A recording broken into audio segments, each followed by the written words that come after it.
नमस्ते बंधु। आजिकल निजक स्वघोषित धार्मिक कहवा लोक अनेक अच्छा क्या पुणी आमे ही धार्मिक पुरुषर मान्यता दे था। जी टे पुराण शास्त्र दुई चारिटा श्लोक कही पूजा कर्मकांड में मन देले आमे ताकू धार्मिक लोक बोली आख्या दे था।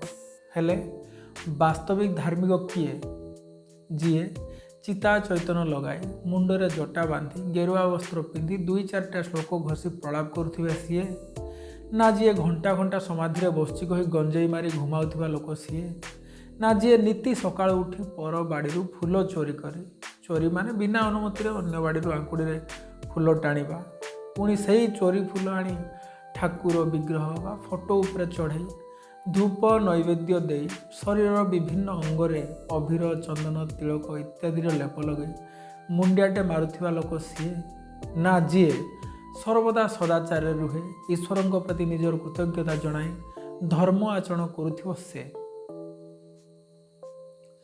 चलतु एमिति एक अति रोचकपूर्ण विषय रे कथा हेबा। धार्मिक हेबा धर्म पथरे चलिबा खंडाधार रे चलिबा सहित समान। धार्मिक हेबार अर्थ ही धर्म आचरण करबा बा धर्मर मुख्य 10टी लक्षण को मानिबा जहा मनुस्मृति अध्याय 6 श्लोक संख्या 92 रे वर्णना करा जायछि। आउ आपण भाबंतु नाही जे ए केवल गोटे संप्रदाय पाई बा गोटे गोष्ठी पाई यह पूरा मानवता पाई मनुष्य मात्र पाई जहा सार्वभौमिक हेले।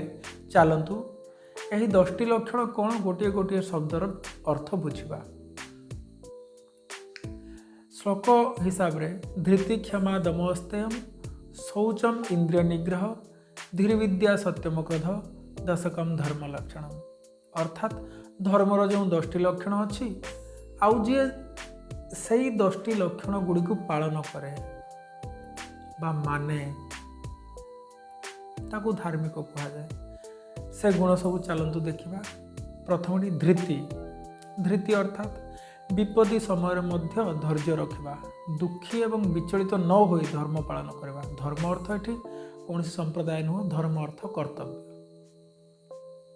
क्षमा सहनशील हेबा धर्म पालन पाई निंदा स्तुति मान अपमान को सह्य करवा क्षमा। दम ईर्षा लोभ मोह घृणा भाव राग आदि अधर्म विचार ठारू निज मन को दूरे रखा। अस्तेय चोरी डकायत मिछ छल कपट भ्रष्टाचार अन्य ठारू दूरे रहिबा तथा अधर्म काम करी अन्यर वस्तु धन संपद अख्तियार दूरे रहिबा। शौच बाह्य एवं आंतरिक स्वच्छता तथा मनर पवित्रता रक्षा करिबा। इंद्रिय निग्रह प्रत्येक इंद्रिय गुड़ी को अधर्म एवं आसक्ति ठारू दूरे निज आयतरे रखिबा बा इंद्रिय उपरे विजय प्राप्त करवा। धी बुद्धिर उन्नति करवा उपयुक्त व्यवहार करवा बुद्धिनाशक द्रव्य यथा मादक द्रव्य ठारू दूरे रहिबा। विद्या तत्व विद्या ग्रहण करवा सत्य विद्यार प्राप्ति पाई चेष्टा करवा एवं ज्ञानर उन्नति करवा। सत्य जो पदार्थ जमिति ताकू मन वचन कर्म दृष्टि सहीपरि जानिबा एवं मानिबा।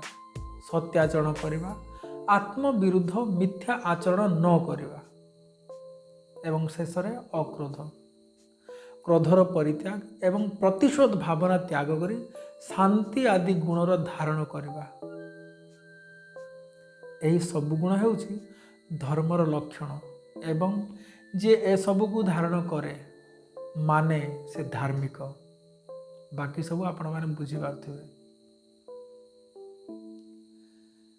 हेले हेला कि नहीं धर्म मार्ग रे चलिबा खंडाधार रे चलिबा सहित समान।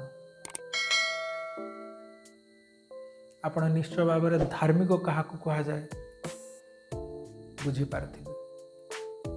नमस्ते जय भारत।